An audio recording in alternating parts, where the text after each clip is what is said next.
क्या साल 2024 के लोकसभा चुनाव में पीएम मोदी अपने संसदीय क्षेत्र वाराणसी नहीं कहीं और से चुनाव लड़ेंगे?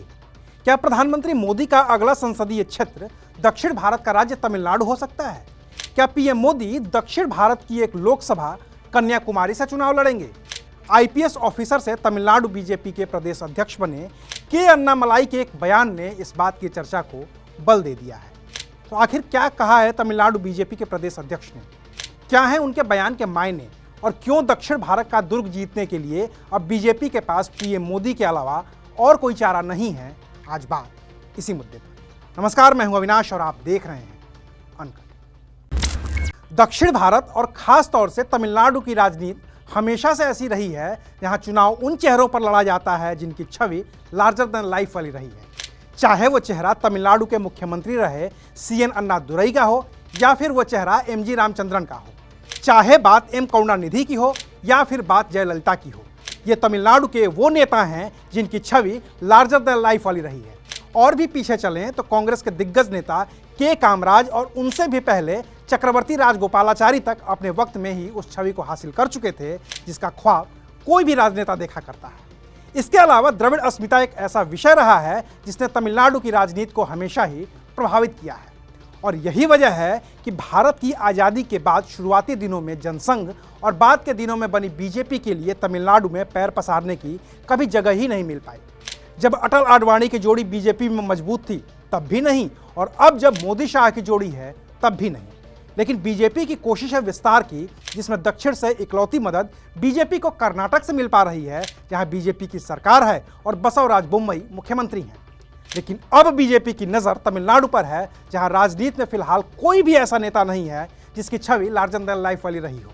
और बीजेपी इस मौके का फायदा उठाना चाहती है जिसके पास नरेंद्र मोदी जैसा वो चेहरा है जिसकी छवि पूरे देश में लार्जर देन लाइफ की बन गई है। और यही वजह है कि बीजेपी शायद प्रधानमंत्री नरेंद्र मोदी के जरिए तमिलनाडु में अपने वो रास्ते तलाश कर सके जो अभी तक मिल नहीं पाया है।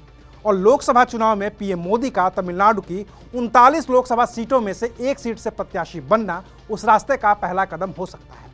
तमिलनाडु बीजेपी के प्रदेश अध्यक्ष के अन्नामलाई ने न्यूज एजेंसी एएनआई को दिए एक इंटरव्यू में कहा है कि तमिलनाडु के स्थानीय अखबारों में पीएम मोदी के तमिलनाडु से चुनाव लड़ने की चर्चा हो रही है और लोग मुझसे पूछ रहे हैं कि क्या मोदी जी तमिलनाडु से चुनाव लड़ेंगे।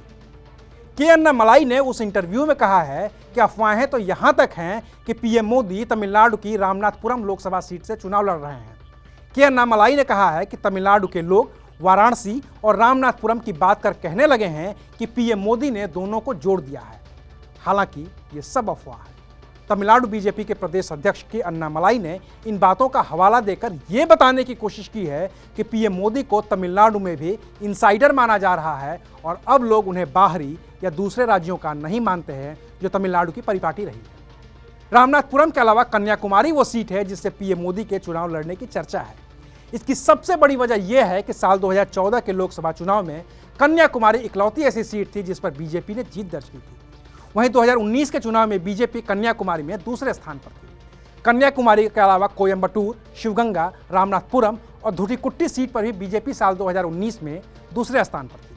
हालांकि तमिलनाडु बीजेपी के प्रदेश अध्यक्ष के अन्नामलाई इस बात पर साफ साफ कुछ नहीं कह रहे हैं कि पीएम मोदी तमिलनाडु से चुनाव लड़ेंगे या नहीं, लेकिन वो इतना कह रहे हैं कि तमिलनाडु में पीएम मोदी और बीजेपी का जनाधार पहले के मुकाबले में बहुत ज़्यादा बढ़ गया है।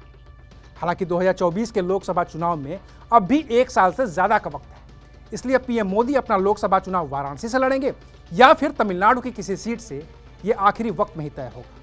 और इसको तय करने की जिम्मेदारी बीजेपी के संसदीय बोर्ड की होती है। तो बीजेपी के संसदीय बोर्ड को तय करने दीजिए कि पीएम मोदी कहां से चुनाव लड़ेंगे। तब तक आप देखते रहिए अनकट। शुक्रिया।